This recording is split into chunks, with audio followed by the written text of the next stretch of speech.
పల్నాడు జిల్లా మాచర్ల నియోజకవర్గం వెల్దుర్తి మండలం కండ్లకుంట గ్రామంలో పోలీసులు కార్డన్ సర్చ్ నిర్వహించారు. స్థానిక సంస్థల ఎన్నికల నేపథ్యంలో ముందస్తు భద్రతా చర్యల్లో భాగంగా పోలీసు ఉన్నతాధికారుల ఆదేశాల మేరకు మాచర్ల రూరల్ సీఐ వేణు ఆధ్వర్యంలో ఈ తనిఖీలు చేపట్టారు. ఈ సోదాల్లో Veldurthi SI Satyanarayana, Macherla rural SI Venkatrao, Karampudi SI వాసుతో పాటు 30 మంది పోలీసు సిబ్బంది పాల్గొన్నారు. తనిఖీల్లో 29 ద్విచక్ర వాహనాలు, ఒక ఆటో, 2 గొడ్డళ్లు, ఒక గడ్డపలుగును స్వాధీనం చేసుకున్నారు. ఈ సందర్భంగా సీఐ వేణు మాట్లాడుతూ నేరచరిత్ర కలిగిన వ్యక్తులను గుర్తించి బైండోవర్ చేస్తామని, ఎన్నికల సమయంలో శాంతిభద్రతలకు విఘాతం కలిగించే వారిపై కఠిన చర్యలు తీసుకుంటామని హెచ్చరించారు. వాహనదారులు సరైన ధృవపత్రాలు, ఇన్సూరెన్స్ కలిగి ఉండాలని, ద్విచక్ర వాహనదారులు తప్పనిసరిగా హెల్మెట్ ధరించాలని సూచించారు. డ్రగ్స్, మాదక ద్రవ్యాలకు యువత దూరంగా ఉండాలని, సోషల్ మీడియా ప్రభావంతో పిల్లలు పెడదారి పట్టకుండా తల్లిదండ్రులు వారి నడవడికపై ప్రత్యేక దృష్టి పెట్టాలని కోరారు. డ్రగ్స్కు సంబంధించిన సమాచారం అందిస్తే వివరాలను గోప్యంగా ఉంచుతామని, డ్రగ్స్ విక్రయించినా, వినియోగించినా చట్టప్రకారం కఠిన చర్యలు తీసుకుంటామని సీఐ వేణు స్పష్టం చేశారు. వెల్దుర్తి మండలం కండ్లకుంట గ్రామంలో కార్డన్ సెర్చ్ అనేది నిర్వహించడం జరిగింది. ఈ కార్డన్ సెర్చ్లో భాగంగా ప్రతి ఇల్లుని క్షుణ్ణంగా తనిఖీ చేయడం జరిగింది.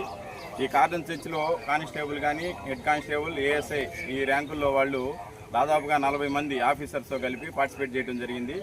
ఈ కార్డన్ సెర్చ్ అనేది రేపు రాబోయే ఎలక్షన్స్ ప్రశాంతంగా ఈ ప్రాంతంలో వెల్దుర్తి మండలంలో ప్రశాంతంగా జరగాలన్న ఉద్దేశంతో దీన్ని నిర్వహించడం జరిగింది.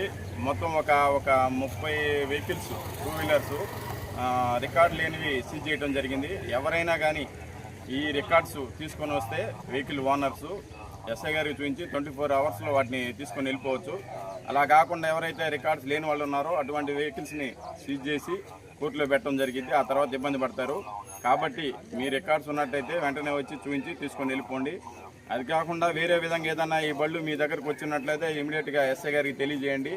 అలా తెలియజేస్తే ఏం చేయాలనేది ఆయన చెప్తారు. అట్లా కాకుండా మీరు అలాగే పెట్టుకుంటే అది ఏ విధంగా వచ్చిందనేది మేము వేరే విధంగా చట్ట వ్యతిరేక కార్యక్రమాల్లో పాల్గొని వేరే విధంగా ఏదైనా దొంగ దగ్గర నుంచి మీ దగ్గరకు వచ్చిందని మాకు తెలిసినట్టయితే ఆ తర్వాత ఇబ్బంది పడే పరిస్థితి ఉంటుంది. కాబట్టి దాన్ని మీరందరూ గమనించాలని ఒకసారి చెప్తా ఉన్నాను. అట్లాగే రాబోయే పంచాయతీ ఎలక్షన్స్, జెడ్పీటీసీ, ఎంపీటీసీ ఎలక్షన్స్లో మాచర్ల రూరల్ సర్కిల్ పరిధిలో ఇటువంటి అవాంఛనీయ సంఘటన కూడా జరగకుండా ఉండటానికి ఈ కార్డన్ సెర్చ్ అనేది నిర్వహించడం జరిగింది. ఈ ఎలక్షన్ కేసులు ఎలా ఉంటాయంటే చాలా ఇబ్బందికర పరిస్థితుల్ని తీసుకొచ్చే విధంగా ఉంటాయి. కాబట్టి అందరూ ఓటు వేసామా ఇంటికి వెళ్ళిపోయి అన్నట్టుగా ఉండాలి. అలా కాకుండా ఏదైనా సరే కొద్దిగా బ్యాడ్ క్యారెక్టర్ కానీ ఇబ్బంది పెట్టే పరిస్థితులు, ప్రజాస్వామ్య పద్ధతిలో ఎలక్షన్ జరగకుండా మీరు అడ్డుకునే పరిస్థితి ఏదైనా తీసుకొస్తే ఖచ్చితంగా రౌడీ షీట్లు అనేవి ఓపెన్ చేయడం జరుగుతుంది. ఈ ఎలక్షన్ 1999, 2004 ఆ రోజుల్లో జరిగిన ఎలక్షన్స్ కూడా అప్పట్లో ఎలక్షన్కి సంబంధించి ఇబ్బంది పరిస్థితులు కలగజేసిన వ్యక్తులు ఈ రోజులు కూడా 25 ఏళ్ళు 30 ఏళ్ళు అయినా కానీ వాళ్ళు ఇప్పటికీ పోలీస్ స్టేషన్ చుట్టూ తిరుగుతూ ఉన్నారు. కాబట్టి ప్రజలందరూ ఇది గమనించాలని చెప్పి నేను చెప్తా ఉన్నాను. కాబట్టి ఎలక్షన్ పీస్ఫుల్గా జరగడానికి అందరూ సహకరించాలని కోరుకుంటా ఉన్నాను. అలాగే ఈరోజు మాదక ద్రవ్యాలని మన సమాజంలో పెరుగుతూ ఉన్నాయి ఒక గడిచిన 4-5 ఏళ్ల నుంచి. సో దాటికి సంబంధించిన సమాచారం ఏదన్నా ప్రజల దగ్గర ఉన్నట్లయితే ప్రజలు ఇమీడియట్గా 112 నెంబర్కి డయల్ చేసి, లేకపోతే వెల్దుర్తి ఎస్ఐకో, నాకో, మా గురజాల డిఎస్పీ గారికో తెలియజేసిన వాళ్ళ సమాచారం బయటకు వచ్చిద్దని ఏదైనా ఆలోచన ఉన్నట్లయితే వాళ్ళు 112కు డయల్ చేసి చెప్తే ఇమీడియట్గా వెల్దుర్తి పోలీస్ స్టేషన్ నుంచి ఇక్కడ 15 నిమిషాల్లో వస్తారు కండ్లకుంట గ్రామానికి. అక్కడ ఉన్నటువంటి మెటీరియల్ని స్వాధీనం చేసుకొని చట్టపరంగా వాళ్ళపై చర్యలు తీసుకుంటారు.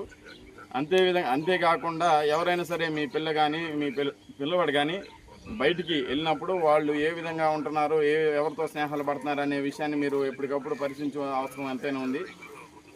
ఎందుకంటే వాళ్ళు బయటికి వెళ్ళి ఒకసారి మాదక ద్రవ్యాలకు అలవాటు పడ్డారంటే ఇక మీ పిల్లవాడు మీకు దొరకడు. వాళ్ళు చేసే విన్యాసాలు అవతల ఆ తర్వాత చాలా ఘోరంగా ఉంటాయి. మీ మీదే తిరగబడవచ్చు, మిమ్మల్ని చంపే స్థితి కూడా రావచ్చు. కాబట్టి ఈ రోజులో మనం సమాజంలో ఉన్నటువంటి మాదక ద్రవ్యాల్ని మనం అదుపు చేయలేకపోతే అవి రేపు మన సమాజాన్ని విచ్ఛిన్నం చేస్తాయి. కాబట్టి ఇది అందరూ చాలా సీరియస్గా తీసుకోవాల్సిన అవసరం ఎంతైనా ఉంది. అలాగే మీరు చుట్టుపక్కల పొలాల్లో పరిసరాల్లో ఉన్నటువంటి మీకు అందుబాటులో ఉన్న మీ ఆదాయ వనరుల్ని తీసుకెళ్ళి చిత్తుబొమ్మ ఆడటమో, లేకపోతే పేకాట ఆడటమో, లోన బయట ఆడటమో చేసినట్టయితే మీ కుటుంబం రోడ్డును పడే పరిస్థితి ఉంటుంది. కాబట్టి అటువంటి అలవాట్లు ఏదన్నా ఉన్నా కానీ, లేకపోతే అవి ఎక్కడైనా జరుగుతున్నాయంటే ఇమీడియట్గా వెల్దుర్తి ఎస్ఐ గారి దృష్టిలోకి తీసుకురండి. అంతేకాకుండా ఇప్పుడు మనం పల్నాడులో చాలా చివరి ప్రాంతంలో ఉన్నాం. మనకు ప్రతి అవసరానికి నర్సరావుపేట వెళ్లాల్సి వస్తుంది, లేకపోతే గుంటూరు వెళ్లాల్సి వస్తుంది. మీరు 2 వీలర్ తీసి అక్కడికి బయలుదేరినప్పుడు ఇమీడియట్గా హెల్మెట్ అనేది బండికి తగిలించుకోండి. అదే మీకు శ్రీరామ రక్ష. అంతేకాకుండా బండి నడిపేటప్పుడు ఎట్టి పరిస్థితుల్లోనూ డ్రంక్ అండ్ డ్రైవ్ చేయొద్దు. ఇది ప్రజలందరికీ మా నుండి విజ్ఞప్తి.